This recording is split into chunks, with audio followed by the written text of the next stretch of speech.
Hey, what's up guys? Footy Manager TV here, and today I'm starting a new career, obviously a manager career, like always, but I'm going to change it up a bit, going back to doing a legendary career mode that I started with Borussia Dortmund. That was very interesting for me to do. It kept me more, like each game I was playing was fun because it was so hard, but this time I'm going to be playing in Empower League 2, so I'm going to do a legendary career mode with them. A couple reasons. I've been checking other career modes, more popular people like Calfreezy, his Liverpool career.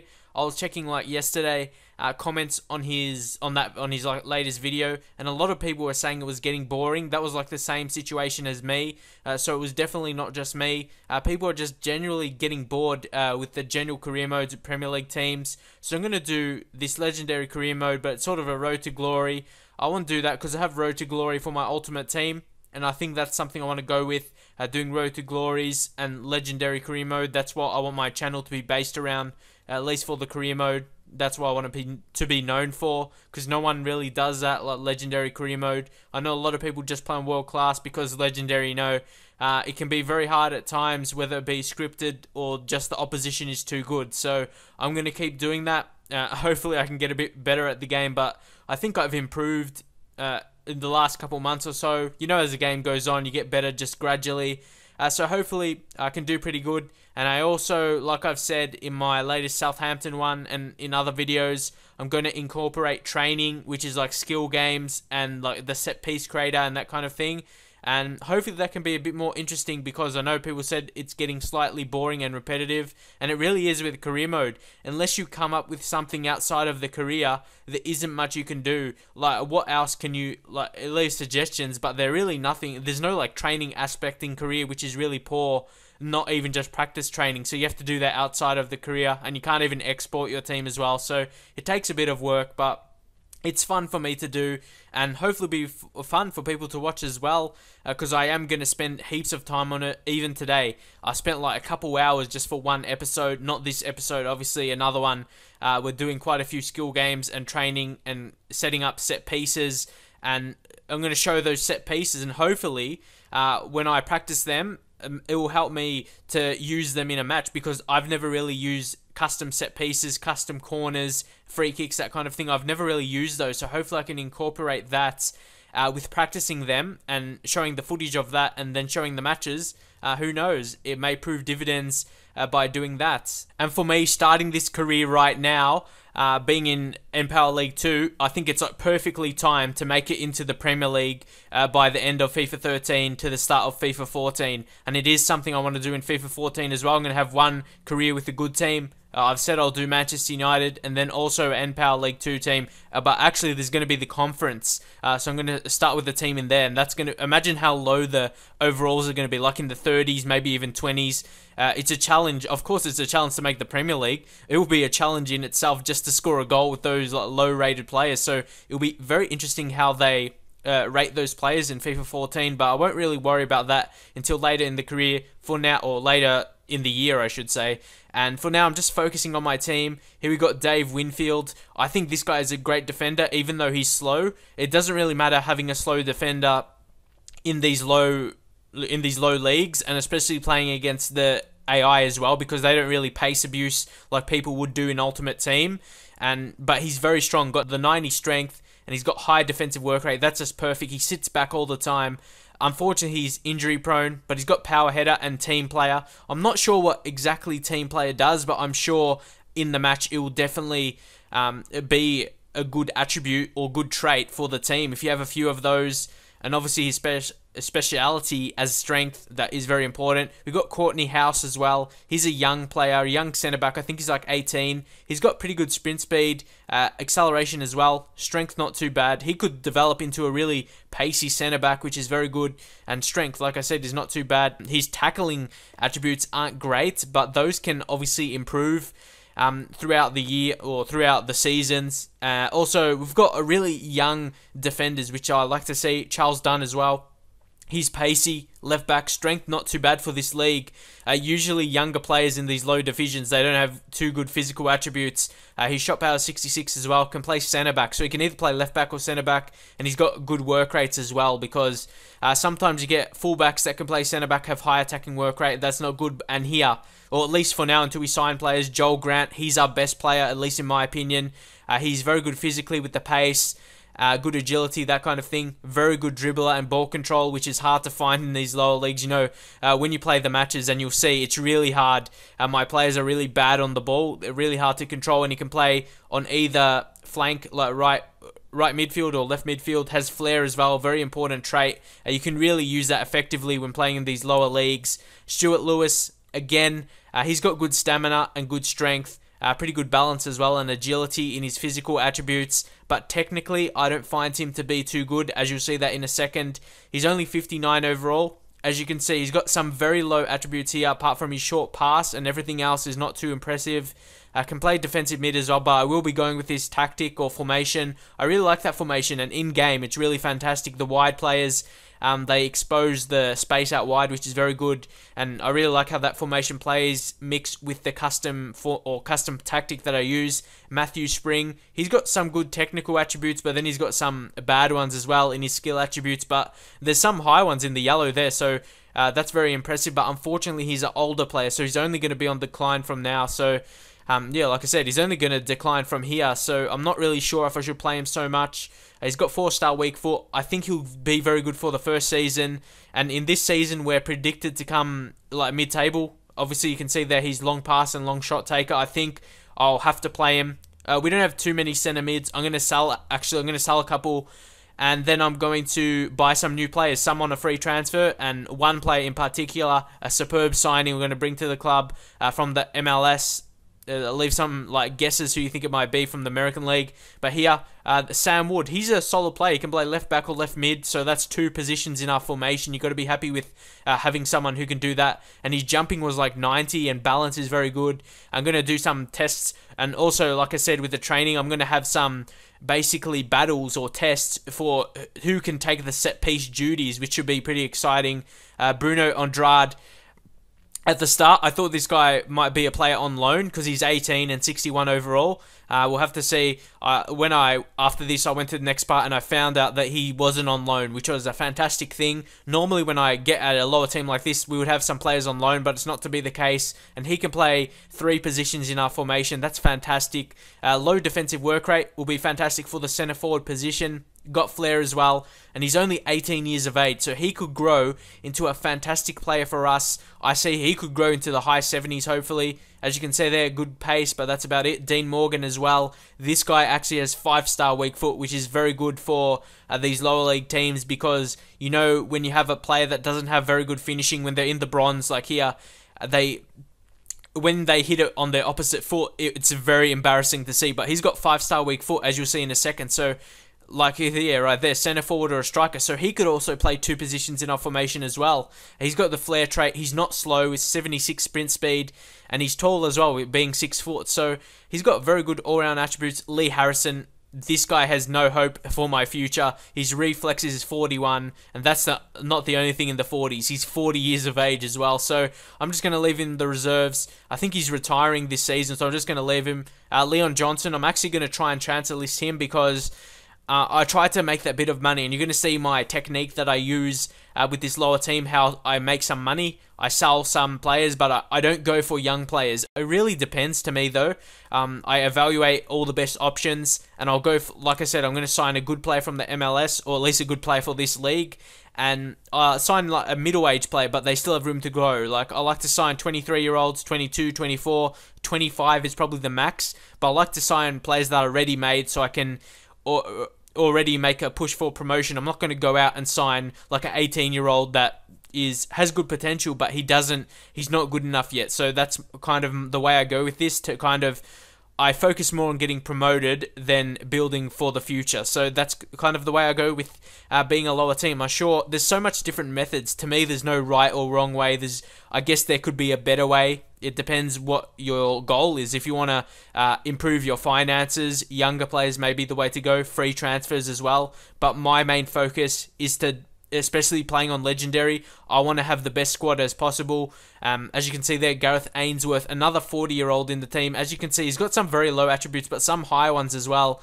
A very good set-piece taker with the penalties. A volley's not too bad as well. Can play centre mid and right mid. Another player who can play multiple positions. As you see, 39. He's only going to be on the decline, so it'll be very dangerous and very scary to look how he'll be at the end of the season. I noticed some players old like that, they decrease a lot. I tested one with Manchester United, said a couple times. At the end of the season, Paul Scholes, he finished on a 66 overall, which is very bad. But here, look at here, Joe Kafour. To me, he's like a lower league version of Samuel Eto'o. He's got very good agility, he's fast, good balance, but unfortunately his technical attributes aren't good, but you aren't really going to get someone who's amazing technically in this league, so I'm going to go with players that are good physically, and obviously it's good to have him, but there's one downside to having him in my team. He's 30 years of age, so I would imagine he'll decline straight away, so that's unfortunate. As you can see, shot power, his best technical or skill attribute being 66. Hopefully he can't decrease too much. He can play 3 positions in our formation, so if we decide to sign another striker, we can push him out wide to utilise his pace, but if his pace starts to decrease, I'm not sure if we'll have a use for him in our team, but even though his agility is 93, so that's still going to be pretty high for quite some time, at least this season. Junior Moraes, he's definitely a prospect as well, only 16 years of age, can play out wide on the right, also a striker. He's not bad strength and pace as well. Grant Basie, definitely on the left side, another left side player that can play left back and also left mid. So that's very good for the rotation purposes. Even though wherever you play a player, it doesn't affect his overall, apparently, according to EA. So I could play him on the right side and cut in, and it doesn't affect his overall. If you didn't know that, it doesn't matter where you play a player. Like you could play a winger in centre attacking mid if he isn't too pacey, like someone like Nani from Manchester United. You know his sprint speed isn't high. For me, he's very effective in a centre attacking mid position because he's got good dribbling, can do the skills through the middle. So that's just my opinion with all of that. And you see there, Matt Bloomfield, he's got a good stamina, but for me, again, another player that's not very good technically, so I'm going to try and sell him actually, so hopefully we can do a deal, even though he can play 3 positions in our formation. And I definitely like to mention that if you notice me saying a lot, like how much I just like to keep that in my head. And also, Anthony Stewart, he's a player raised at the Wycombe, coming through the youth team, and now he's stepping up, coming to be a good defender, and hopefully he can just keep improving. I think he's 19 years of age, good reactions. It's really hard to find a defender with good reactions, and in these lower leagues, you're going to need that a lot, because the reactions are really bad, as you'll see in some matches. But he's 6 foot, and he has some potential to grow because he still is only 19. And for me, the potential doesn't matter so much. Like, I've done some experiment, and if you just have young players and you play them a lot, they just naturally decrease regardless of their potential. Danny Foster, again, he doesn't have great technical attributes, but he's a very versatile defender. He's got low attacking work rate, meaning he'll always stay back and can play both fullback positions and also centre back, which can be very handy. Matt McClure as well, his reactions is very bad. I don't like having bad reactions. Even though he's a good finisher, there's nothing else that stands out at me, so he might be on the outer. You just got to see. And only 2-star weak foot and 2-star skill moves. That's a big cause for concern. But playing in N-Power League 2, you still have to be realistic. You can't get rid of every single player because they're bad. But I definitely want to sign players and build my team around the way I want to play and the way this formation plays as well. I've already tested it in training. And that's also another thing to do. Even though you don't make videos and you're just playing your own, try the training, especially if you go to the practice training, obviously outside of the career, and you just practice with the team, especially with being a lower team. You can test your players' attributes before going into a competitive match, but I suppose you can say you can just play the friendlies. But for me, I find it very entertaining to do that, a bit more fun for the career, and also to find out your best players and their best attributes and how they play as well. Because I don't actually play the friendlies, I sim them, I'm sure you've noticed. And also this guy Lee Agnol, or Agol, if you know how to pronounce his name, not quite too sure. I think it's Angol. But yeah, I'm not really sure if you know. But again, a guy who can play some different positions, and only 17. He's got finesse shot trait, and yeah, I really like the look of him as a younger player, and hopefully he can develop into a good player. But a lot of these players here, even though the younger players, I think they can be good, but I doubt they can be good enough for like a Premier League level once we get to that stage. Dennis Ollie, again, another guy with pace, but he's only 53 overall, so it's going to be scary to look at his skill attributes. And yeah, I'm going to try and get rid of, like I said, I'm going to try and get rid of players that I don't see, they're not like my way of football. Like if there's like you have a fullback with low attacking work rate, he's not going to be in my team, because I want my fullbacks to push up and play like that, but maybe one fullback who's defensive, so we can still have three back. It just really depends of the balance of the team. Dennis Ollie, like I said, his skill attributes isn't great. Also a younger player, Max Kretschmer. Again, he's someone I'm probably looking to send out on loan, but also another thing I'm going with, we're in the lowest league, so who would he go out on loan to? If he's not good enough for our team, we're in the lowest league in the English league. I suppose maybe like the Irish league or something like that, a very poor league. I suppose he may get games there. We'll just got to see who makes the offers. Oliver Taylor, again, only 49 overall. I'm not sure what team he's going to be good enough to play for, but I'm sure we'll find someone for him. He definitely needs to improve, and I don't want to play these low-rated players. Like under 50 it's especially being on legendary as well, it's going to be really, really hard. And like I said before, with a couple of our better younger players, I was really scared like a couple of them may be on loan from another team, but this is fantastic news right here. We've got no players on loan, so they're all at our team, so we don't have to worry about we're going to improve players that are going to be going back to other teams. They're going to be at our team already, so that's fantastic news, especially on Bruno Andrade. He's like my fantastic prospect. He's only 18, and he's like basically in our top 5 best players already. Lee Angol as well. Like I said, I'm going to play him a lot, even though he's only 55 overall. I have high hopes for him. Also, House in defense, Courtney House, Anthony Stewart. We've got a lot of young players. But now, moving into our first training session, my first ever training with the guys, seeing who's really the better players in the team. Obviously, you can look at the attributes and overalls to get a gauge, but it's a completely different ball game when you're actually testing with your players right here in the training sessions. We've got a lot of good passing players, like, well, at least compared to like this level of football, Empower League 2. I've got a couple of custom formations, one I use for Southampton, another one I use online. I'm not sure what I go with, but actually I'm just going to go with no custom one. I'm going to use actually the Wycombe Wanderers default. It seems to be working very well for me in the games. But for now, I was just going with this, testing different ways. A pretty good piece of passing here, getting the shot on target. That's what I like to see, practicing for the game. And also, it's very good for me, of course, players getting the good training into them to keep their fitness levels up. But also, for me to realise and see who's the better players there. Trying a long shot, I'm going to see who's my better players from long shots. You know, there's pretty bad goalkeepers at this level, so if you can get it on target, who knows what can happen. And trying some different corners as well.